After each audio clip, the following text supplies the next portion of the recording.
But you need more people. You know, 530, I shoot for, you know, and 300.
So I'm Jimmy Fadden, my wife Kelly, and she's typically been behind the camera on Island Issues this last year. Carl Rubenstein, oh, he's behind me. Carl is, Kelly and I are island residents for the last 21 years plus. Carl's been around, he's a kid, he's been here for 17 years plus. Did any of you attend the board meeting last night or watch it online? So I prepared tonight this really thick document of really boring stuff to talk about what we're doing here. But after I saw the board go through the votorama and try to change the bylaws last night, I just thought we could just throw this away and just talk about what the process is. So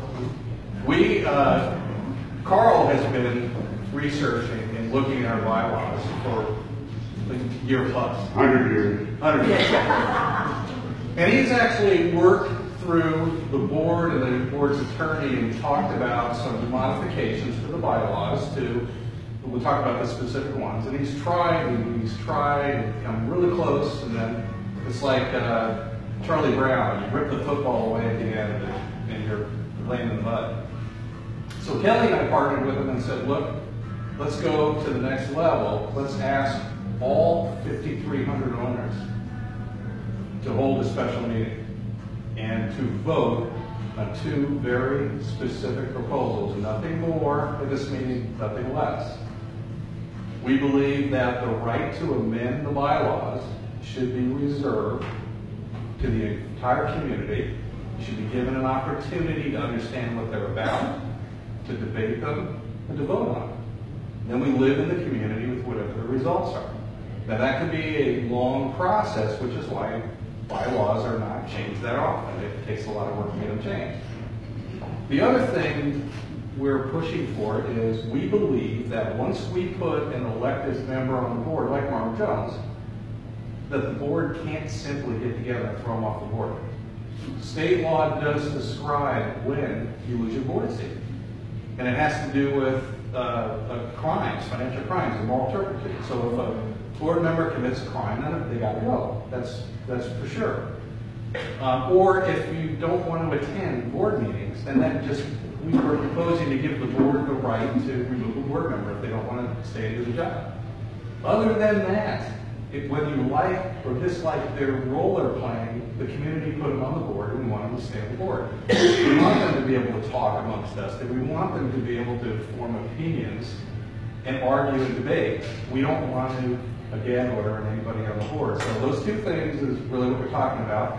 The rights to reserve, to amend, we're going to reserve that for the owners, the proper vote, and we want to restrict the board from throwing members off for no good cause. So we can't have Spartacus and political sport going on. We need that. That's it, long and short of it. The rest of what we want to talk about tonight is the process. We've asked the board to please put these two amendments on the annual meeting. And so far, I hold that hope, but so far they've said no. So we're going to continue to push by collecting ballots. Now, we've got to collect 10% of the ballots from the community, and then we can present them, get them verified, present them, and say, we'll hold a meeting.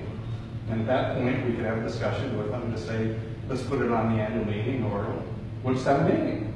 I mean, the POA actually would send out ballots to everybody, all 5,300 owners would get a copy like the annual meeting would be. So, a lot of ways to do this.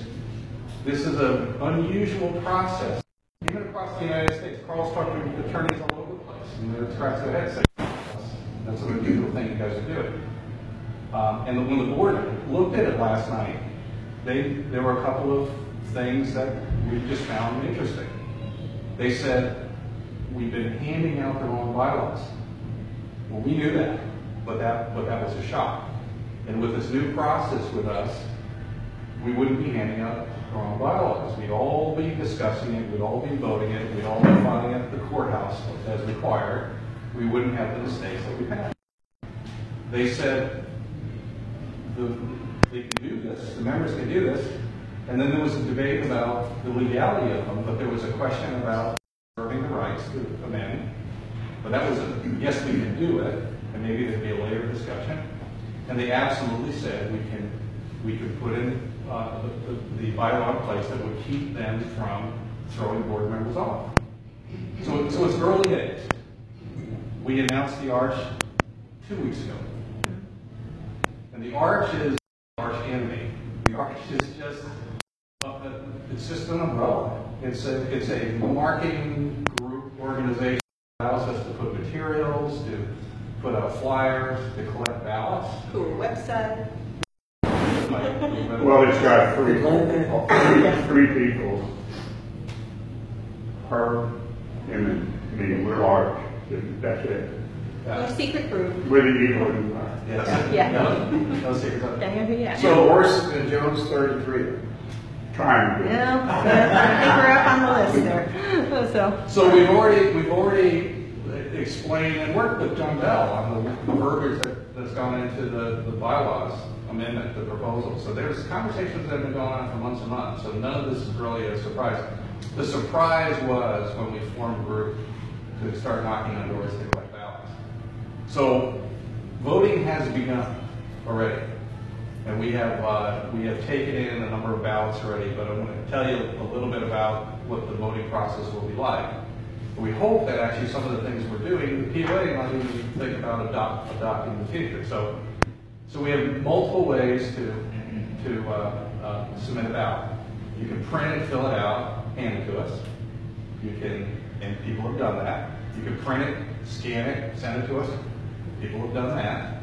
You can electronically sign one. People have done that. And honestly, somebody just faxed us one. We didn't even know people were still using faxes. So we made it as easy as possible. So what happens when you submit a ballot to us is, I don't see it, Carl doesn't see it, the ballot assigns to Kelly. Kelly's the only one that sees it. So first of all, we have maintained confidentiality amongst our group. So whether or not you've submitted one and what you have decided to say will never be released publicly. So we will give you back, she'll give you back electronically an ID number. And this ID number is assigned to you, and you can come later and say, I've changed my mind, I want my ballot back. Or I want to change my vote. We'll work with you anyway on that number. When you come to the meeting, when we eventually call it, every one of those ballots will be printed and weighted, and you can pick it up and say, I'll do it myself, or you can let it be voted. At some point in time, we'll take the name and the number of votes that you say you have, and we'll work with POA, probably, I think we're talking about using the CPA firm that they use, and have them verify that your name has a vote associated with it. But nobody in the POA will ever know. Nobody in the POA will ever know that you participated in the process. Which would be an outside accounting firm. Right. Yeah. So the first step here is 530 members of the community say, I'd like to have a meeting. Yes? How many we got, Jim? That's I will tell you that. It's a trade secret. I will tell you that. So we have been collecting some proxies, and they've been coming in, dribble, and then more and more and more. It's a little bit like turning on the faucet. Okay. So they're coming in. There's a lot of people who still haven't even heard of the initiative yet. Right. You know, it's we taking have some time. People, people who aren't on Facebook, who aren't on Nextdoor, who, we have to figure out how to reach them. Okay. I plan to take about 20 of these Please do. and Yeah. give them to my friends. And on we the want, island. and that's what that is our best Right. way of getting the word out, because even if you see our message online, Yeah. it still doesn't compare to having a conversation with a neighbor. Right. The face-to-face is so important. So what I'm saying, if I take 20 and everybody else takes 10 or 20 or whatever, This will be a real short Yeah, process. well, Yes, We could be there. yeah, very so- very so- quickly. So, I'm gonna talk just a little bit, and then Carl said, Jim, he shut up, he wants to talk. So we're using Nextdoor only to send people over to Island Issues, because, we don't want to do politics on Nextdoor. And Island Issues simply points you to the Padre Island Arch website. And we'll see board meetings coming up, we'll have many events like this, we'll do some more community outreach things. After the holidays, we're going to begin the process of walking neighborhoods, because we learned from Marvin that you get votes that way. So we intend to reach as many of the 5,300 as possible, let them know that this is underway. We have almost 1,500 followers on Island Issues these days, so we're using that to be able to get people out in meetings like this. Are renters included in that 5,300? No. No. Now, you have to be an owner, so whoever that renter rents from, Is. we want to talk to them. So, Yes. yeah, it's the owner who has the right to vote. Jim, I think it's important that we kind of, I know you don't want to give us a number, but I think it's important that we know, are we making progress? Are people being receptive to you? Yes. So in the first 2 or 3 days, we had a series of questions come back. A little bit of people, somebody came back who said, if I didn't know you, Jim, and trust you, I wouldn't have even gone to the site, but I did. So we're getting, even amongst our friends, we're getting a little bit of that that we're working through. Now, what is this all about? But 2 days ago, we started getting ballots, electronic ballots from people we've never heard of before, which was great. It's people in the community that we weren't even aware of that they. So we're seeing it. The electronic signing is working too. That was really cool to see our first e-sign ballot come in. That was kind of a little technical achievement. So, but I can tell you that this is week 2 of an 11-month process. And somewhere We don't along want it the to take line, 11 months. somewhere along the line, we're going to have more than the 530 to call a meeting. And even further along the line, we're going to have more than enough to call the decision. So we're going to work, right now it's more important to get to as many people in the community to say, we think this is important. Remember, we believe that 5,300 property owners are the ones who get to decide on the future rules and the process. This doesn't impact, I don't think it impacts what a board member can and should do within those rules. We elect them to run the organization within those rules. But some things are so special, we want to reserve them for the community. And we don't believe that you should be able to throw a board member off. No. as a married man, I was wondering, I own 50%, of my wife would probably dispute that. Are there two votes per household, or is it one? Or One. all right. One. It's per lot, just like your ballot for like the annual board member election. That's right. Your ballot shows up and there's a little number in the box. How many votes you have? Basically, it's how many properties do you own? But you have to have both signatures on it in order for it to be valid. So if he signs it and the wife does not, it's not a valid proxy. True.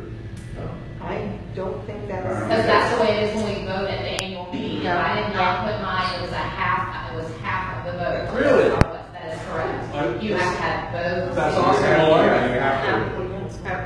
Jim, we work, I'm Jim Pelosi.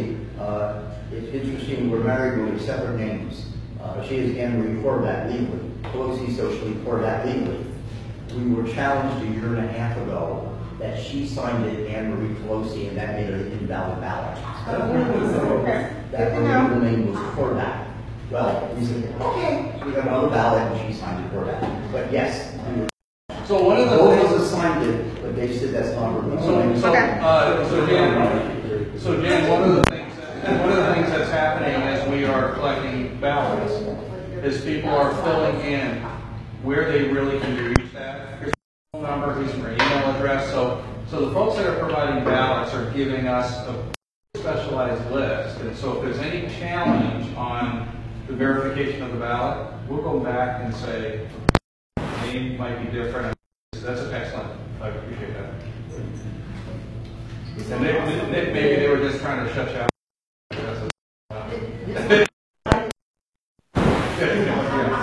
Will also be good when it comes crossing votes for candidates that will try to be on that board, because we will have if they don't live here or something like that, and that will help us with the vote. Except that might be true in future years, except we're not going to release or use that information for anything other than just these private ballots, just to verify these ballots at this time. But we are actually in the very beginning stages ballots, and folks that filling in phone numbers and email addresses. So these are real voters. These are not only voters who care about this. These are voters who are going to show up in the ballot box for when we pick board members. So the best I can say at this point in time is if you're running for the board, then stand up for these particular initiatives because you get yourself associated with it. But because the folks that are being involved in the arch are voters, we know that much. Well, I'm not running, but I'm campaigning. Now I'm way over because Carl's been kicking me out. You said that this is week 2 of an 11-month process. Could you amplify that 11-month process? Please. What was the question? 11-month process. Okay, by state law, I'm Carl Rubenstein. I'm an attorney in business. I practice in Texas and California. I'm retired. I've now got a thriving practice. It pays me nothing other than kind of glory. State law limits proxies to 11 months. So the longest a proxy can be given for is 11 months. Now we could have done these proxies for a lesser time, and probably we're going to get all the votes, proxies we need sooner than 11 months. But just out of abundance of caution, we need something like, we figure 700, 750 to beat them up. And so we're going to take the full 11 months, if that's what it takes, so that we can move forward and have the meeting and then win the vote. Now, once we have 10% of the homeowners, which is approximately, say, 540 proxies, we can call a meeting. And then a majority of that meeting can amend the bylaws. That means that, just a little over 250 yes votes wins this. It's not rocket science. This is not trying to fly over the rainbow. This is really, really possible. As Jim said, I have begged the board to put this on the annual meeting. Excuse me. I've got allergy attack and I was with a bunch of dogs earlier today. I won't say who's.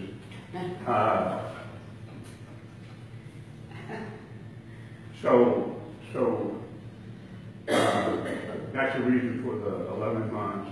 I'm very hopeful it's not going to take that long, but I have begged them to put these two proposed amendments on the ballot for the annual meeting that refused, and that includes 2 board members who are running for re-election. And I submit to you that either one of those 2 board members could be a second vote. All we need is Marvin's vote plus 1 more board member's vote, and bam, these two proposals are on the ballot at the annual meeting, and not one other board member will provide that vote. And two of those people are running for re-election, and I'm suggesting you they don't deserve to be re-elected, because they don't believe in democracy, and they don't believe in the idea that they're there to serve the homeowners as our board, as our fiduciaries. Now, I studied the law that applies at Stoneman. And I discussed it with John Bell and gone in circles with him. And I've consulted 3 attorneys besides myself. I hired one to write a letter to the board, which said Carl's right. I mean, I didn't say you got to say Carl's right. I just said, tell me your opinion. He said, oh, Carl's right. And the other 2 I talked to said, Carl's right. But the board doesn't care about the fact that the 2013 amendments are not legal. But there's no point in arguing about that, because we don't need to.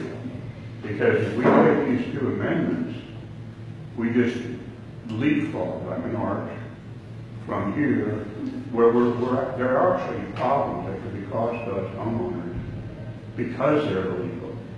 The board doesn't care about that, but there are, complications when you're, dealing with property that you own in a subdivision, and the subdivision's bylaws are illegal. I mean, you can see.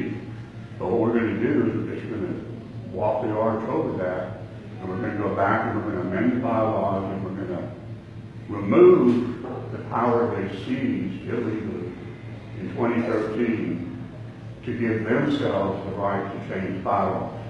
For 39 years up till then, that was reserved exclusively by the terms of the bylaws only to the voters of the property owners.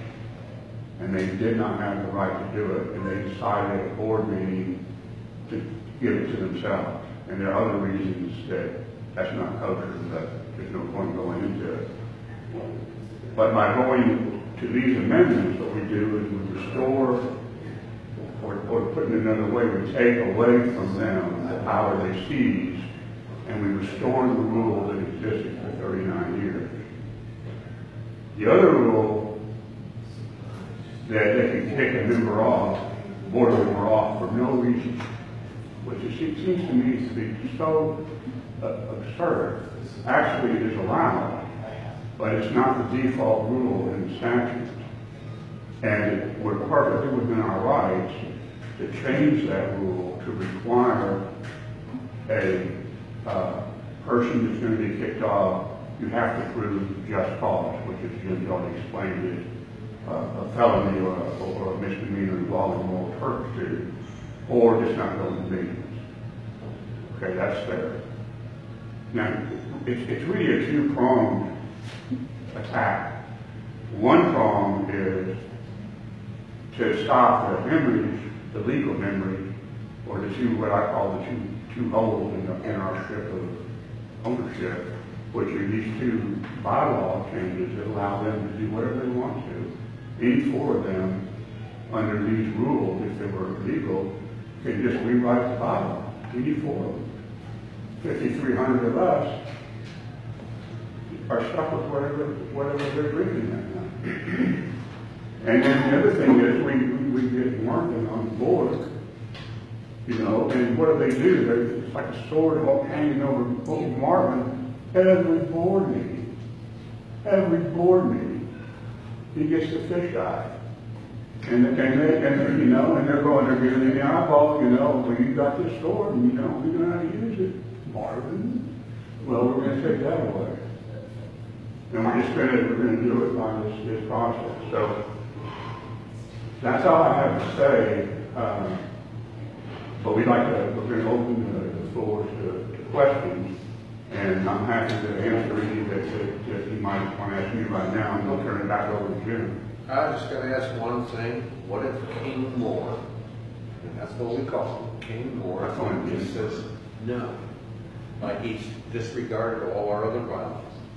What do we do then? Oh, if he disregards this? Yeah, he just says, screw it. No. Well, we're not gonna do it. I'm prepared to file a declaratory judgment action.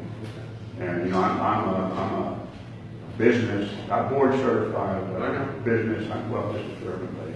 Board certified business litigator. I've tried many cases, and if it comes to it, we'll file a declaratory judgment action, which is going to be a slam dunk. So let's say if they refuse to come to the party, like we get the votes, let's say we get the proxy votes. Yeah, we The win. scenarios, and we go, okay, now we're going to have this special meeting. We set it up. The board has to turn up to that? No, I'm saying, once we have the special meeting and we have the vote, and the result of the vote is the bylaws are changed, what if Emperor Moore Says no. says, I don't care? Refuses to sign. And I forgot to get to the other prong. The other prong, other than changing the bylaws, it's not going to legal problem, leaping over it. We're going to get this fine lady and Marta, who couldn't make it tonight, where's Nick? And Nick's right. Elected as board members. Now, if we get all three of them elected, we ought to have the majority of four. No, that's true. And so we're going on two fronts. One, we're taking back the power of bylaws, and on the other front, we're going to let three new board members who are going to take control. Now, what if only one wins? We still have control, because no longer is there a majority of the board that can kick either one of them off as long as they hold hands. And so far, everybody likes everybody. So, and then the other point is this: any two board members can notice a special members meeting anytime they want. We could have one a week. And if those there are other things that need to be cleaned up. There's other problems, but we've got to keep this simple. We want 2 amendments. We don't want 5 or 10. Just these two to stop the hemorrhage. But once we get at least one more person on there, now the 2 prongs of the approach of taking control of the board for the people. And that's what we need from you with your help. And as already been said, if everybody here takes 10 or 20 and gets your friends to sign 10 or 20, we're darn near there already. So anyway, as I say, I'll go back to any questions you have of me, and then I'll get back to you in just a minute. My name is Sandy Jones, and I'm late to the dance. And I just got some questions, general questions. The people that are on the board now, are they the same people who changed the rules back in 2013? Except Yeah. for Marvin. Except for Marvin. Four current board Well, there's members one. sat on the board in 2013. Yeah, there's a difference. There's 2 And arms. did they give, or are they required, or did they even think it was important enough to give any sort of justification last night why they refused to put it on? Yeah, their justification is we did it because we could. Or actually, their lawyer said, we did it because this statute forced us to. But there's a Texas Supreme Court case that I found, exactly on point. And it says that the statute, which does give the board a power under certain circumstances to amend, is only the default rule, meaning that if your bylaws don't already have a provision, then that rule applies. And so he claimed, well, it's the rule. And I said, no, I'm sorry, the bylaws for 39 years said only the voting members can amend and the board can. So that's their whole argument. It's sad, but here's the thing. We're not in the dance to do that tackling. We're going to just arch over. I think she was asking, did the board give a reason why they won't put the amendments on there? Oh, well, they won't put it on at the annual meeting? Yeah, because they don't know. Oh, well, this is kind of strange. I was having an email discussion with the lawyer, John Bell, back and forth. And I was saying, well, what about this form of property? And what about that? And what about this? And Brent came online because I was copying him. And he said, well, wouldn't it be simpler just to put this on the agenda at the annual meeting? And, you know, I kissed the computer screen. Well, guess who forgot about that? Mr. Moore. Suddenly, I'm saying, okay, well, let's do it. And then suddenly there's a silence, and so what they do is it's a pocket veto approach. And they just, you know, they keep on boogieing down the road, and they don't say yes, and they don't just come out and say no, but they have said no, and we know they've said no, and that they are going to say no. We know it from a variety of sources. So the bottom line is, we did it because we're big enough to do it, and you're too little to do anything about it. Yes, sir. Last night, the meeting, they actually had a motion and ratified 6-1 that what they did in 2013 was correct, and they stand by it. They actually ratified it and said what we did was correct. That's So what they did was, that's the answer. yeah, what they did was wrong. I'll just tell you, they never even signed the 2013 bylaws. We've been through their record. They don't even have a signed version. They never filed it and required to be filed. They never gave us notice that they were going to do the amendments and so on and so forth. And that's the kind of conduct they're now ratifying, thinking. I mean, I don't know what they're thinking. I mean, because that's pretty absurd. You can't go do something illegal. You know, I mean, I'm not talking about him right now. It's just an example. If I go out there and commit some illegality, I can't then come home and write out my own pardon. And their attorney condones that? What? Their attorney condones that behavior? Their attorney, it's his idea. Yeah. He advised it, yes. Now, this, I'll give John credit that whatever his clients need him to say, They will say. he will say. And he takes the blame for the 2013. He says, well, I told him to do it. Well, I read all those board meeting minutes. He wasn't at those minutes, and there's no real evidence that he told them anything. But there is if you look on the Arch page, you'll see a letter from me to the board where I discuss all these legal points. If you're fascinated by complicated legal concepts, they're there. Yes, ma'am. Joan has a question that she's been trying to ask. In 2013, if they voted this in and it was illegal to do that, is there no safeguard in the bylaws? What is the action that needs to be done, or are they, when they're supposed to be accountable and responsible to us as homeowners? Well, I get to the question. The question is, if it was illegal, is there something we can do about it? Yeah. And we could have filed a declaratory judgment,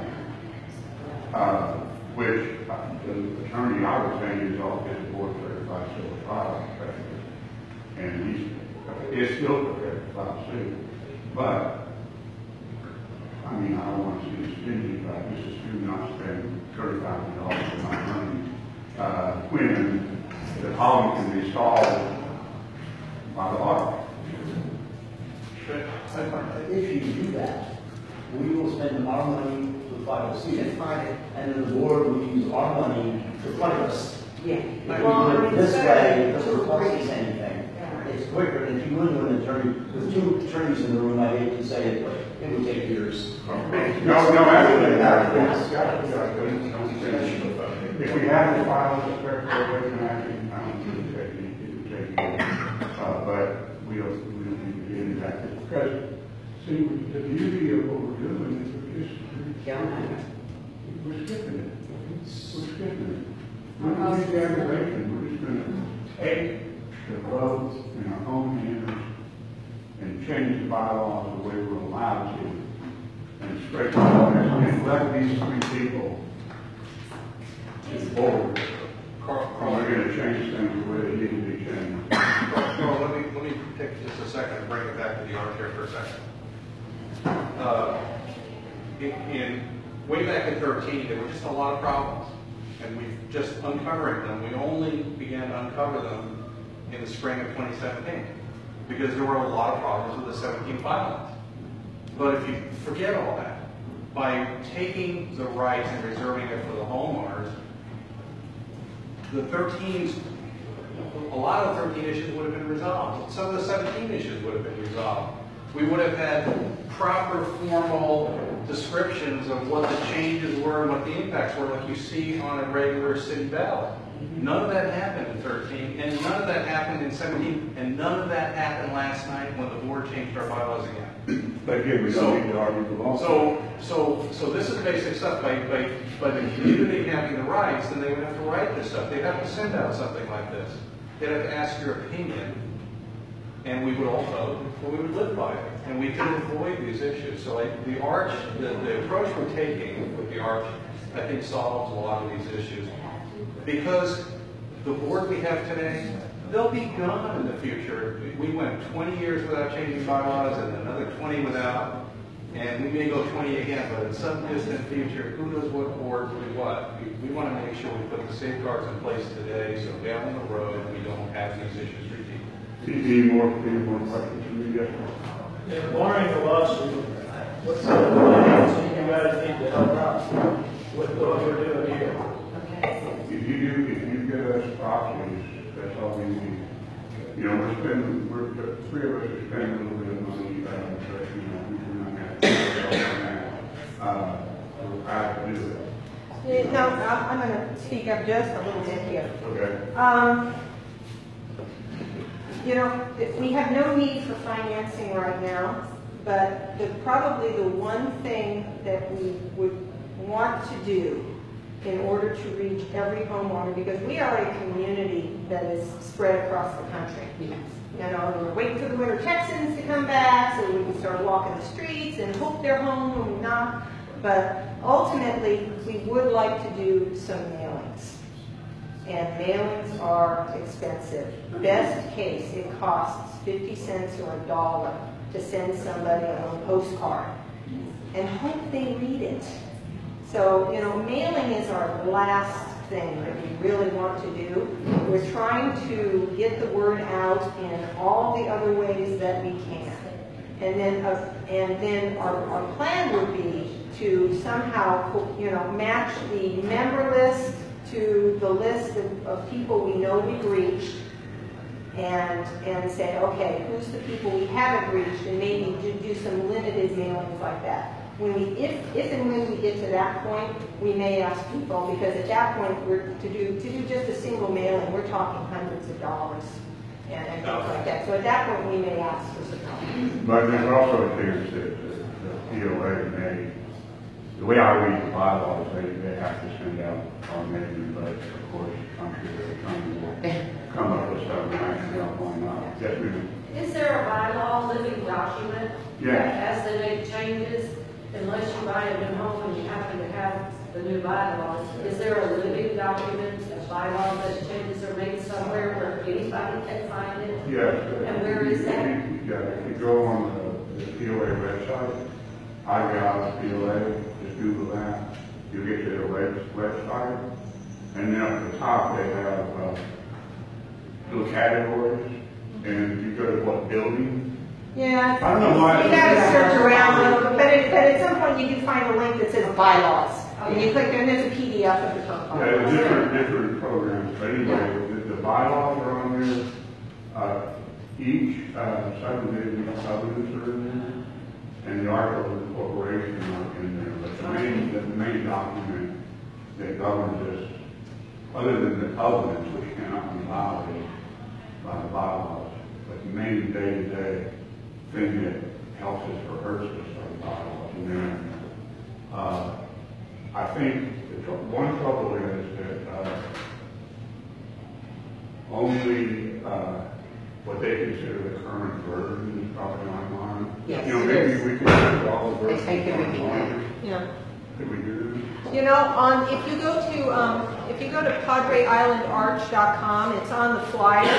There's a documents tab, And there is a copy of the 94 bylaws, the 2013 bylaws, and the current 2017 bylaws as well. They're all out there, easy to get. Thank you, I forgot to put it out there. Yeah, I wasn't yeah. thinking either. So,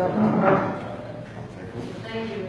Yeah, most of the, take a stroll through the Archpage, which the main genius behind that is standing immediately to my left. And there's a lot of info along there that people will help you out. And then again, anytime, if you have any questions, you know, there's ways to contact us, and we're here, you know, to actually serve the community and get this done. Anything else from me?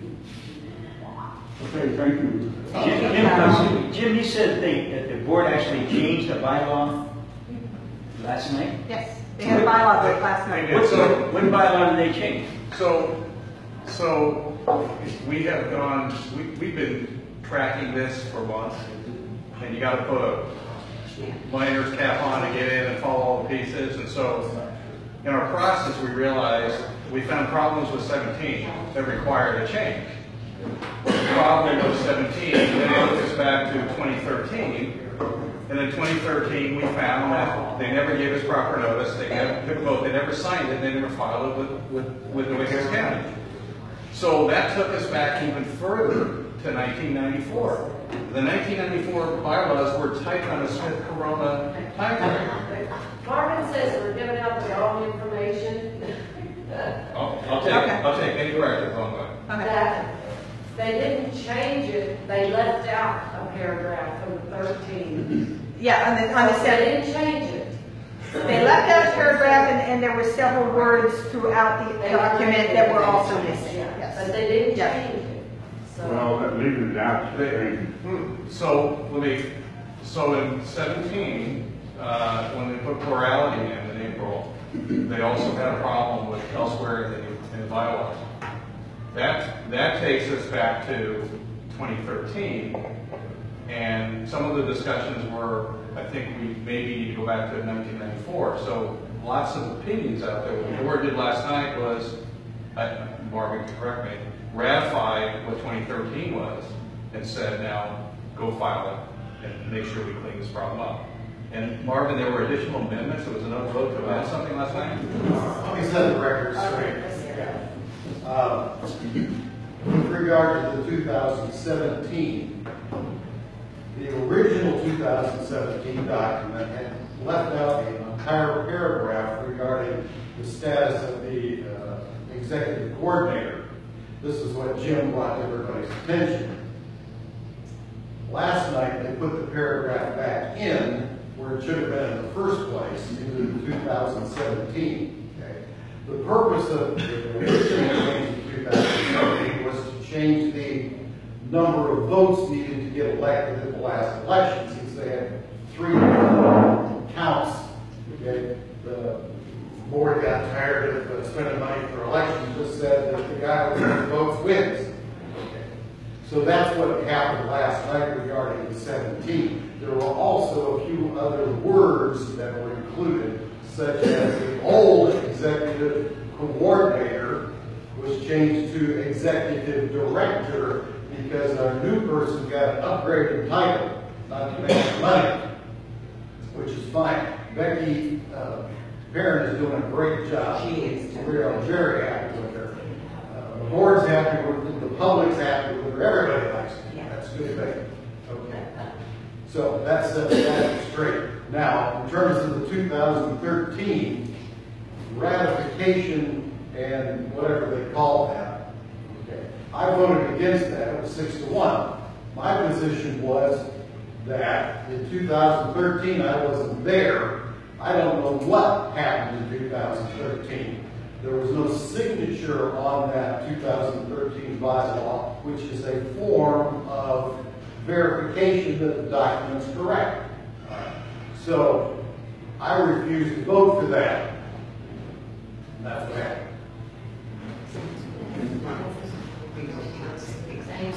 You're welcome. And I'll hear about it tomorrow. Yeah, there's a bug in your heart. Well, Marvin, you won't hear about it tomorrow after we get the Marvin amendment approved. Not hear about that tomorrow. We got the Marvin 33 and the Marvin amendment going now. So we need everybody's help. This is really early days. We don't know how long it will take, but we put the website up and we watched it for some hours and hours and hours. Then we got a proxy. Oh, that was just Kelly putting our vote in. And we got another one in. Yeah. And it was Carl, right? Early days. And then within a few days, people began signing and sending in proxies. And I said, as I said, in the last few days, we've gotten some from people we don't know. We don't know. So we'll have more events like this. The information that we're going to talk about is online. If more questions come up in these sessions, we'll put them in the FAQs. We want to be as open and clear about this as we can. It's a bit of uncharted territory when we finally say we got enough and we verify them. Now let's hold that meeting. And Pete, I believe that this board and their attorney will abide by law, which will give all of these members, when they show up and say, we're voting, but rest assured, we're prepared to protect everybody's rights if necessary. I agree with that. I don't think if we have this election and we win it, I really don't think the emperor is going to go. I don't believe it. But even the way they were talking last night, and I think we could see or we sense that they see a certain inevitability. Because how could you not know that that you're in the wrong? How could you not know? Well, I don't know. Remember that Mark Scott with Mr. Bell was his lawyer, so I think, set a precedent. Go, ladies and gentlemen. Go out there. Support the argument. We want for the argument. At this point, we don't want to overwhelm social media. People don't like that. We don't want to do that. Our best is you. Go out, talk to your neighbors, and if they don't know about us, point them to the website. If they do know about us and they support us, say, have you filled out a proxy yet? If you haven't filled out a proxy, print them one. It's those of you who have done it, you know how easy it is. I think we do need to focus more on social media because we have so many voters that are part-time. And we are. And if we can connect through social media, I mean, that's how I found out everything that's going on today. I found it from another site, I sent it to my husband who lives up in Minneapolis most of the year, and my youth. And we will continue to use social media, but you can't hammer it on social media because at some point people do start tuning it out. So our goal with social media is to keep it out there so that people are aware, so that people who haven't seen it yet do eventually see it. But I can't do 6 posts a day, on it. I'm saying we should, as individuals, an interest in our board. Yes. It's our job to start forwarding that to people that we know. That you know, that yes. is out of state. That would be goes up wonderful. here and it comes back in. Wonderful. We've got to network and Yes. use that. Exactly. Yes, For advantage. absolutely, absolutely. My other question is, if as a homeowner, I have the application, I go to my neighbors, do they have to send this directly to you, or do we collect them and send them to you? Either way is legal, yes. You As can long let as us- they sign it, and all that, they can either mail it in, you can mail it in, We'll you come can get it. scan it, and email will come get it. Yeah. But both the husband and wife do need to sign it if they're. It's July. I'm going to say yes right now unless we confirm differently. No, Yes. your proxies, your votes for the annual Yeah, I may have to. Both owners have to relook- sign. I may have to relook at my e-signing. It's whoever is on the deed, so if you Yeah. have, 2 people named on the deed, both names need to Okay. be on that process. Okay, good to know. I may have to rethink my e-signature then. So, okay. We're learning. You know what, the POA is giving us no assistance with this. We are figuring this out as we go. So, you know, if we have to adjust, we adjust. Yeah, the last thing you want to hear is that somebody's going to say you don't have both owners. Exactly. And then why, Yes. so this proxy vote is not done. Exactly. That's what they want. Yeah, I'm sure they wouldn't mind that. I mean, I think I would make sure that everybody signs it. Yeah. Yeah. It would be, just to make sure. Kelly, question. I think the fact that you are organized and you're doing it with the right intention of trying to get a democratic process going, as opposed to going out and trying to sue somebody or get, we don't want to be involved in that, that's farmers values. So I think that from the first time I've ever seen a homeowners meeting was last night, and it was very disorganized, and I don't know anybody. So I think if we're organized and we have legal advice that answers the questions that are taking years to uncover and probably never find out, you know, that probably is going to get us further ahead. Just keep Yeah, going that's actually. with the right intention and organization. I've had over a year of schooling with these issues, thanks to my discussions and wrestling with Mr. John Bell and others, and I know so much more about this than I ever Hey, thank you for all the work you guys are When I get sad, people I call really me and I start appreciate quoting that. Bibles. Touch the pro bono. Everybody, thank you very, very much. Talk to you. Any questions?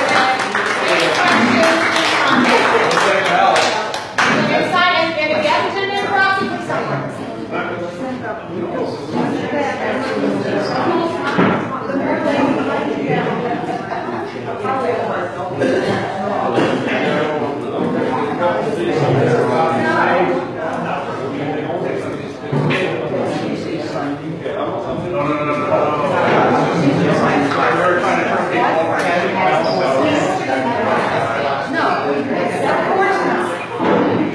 You know what? My husband some hospitals at our house. And I'm sworn, if she's on the bed in the middle of the day, the only way to know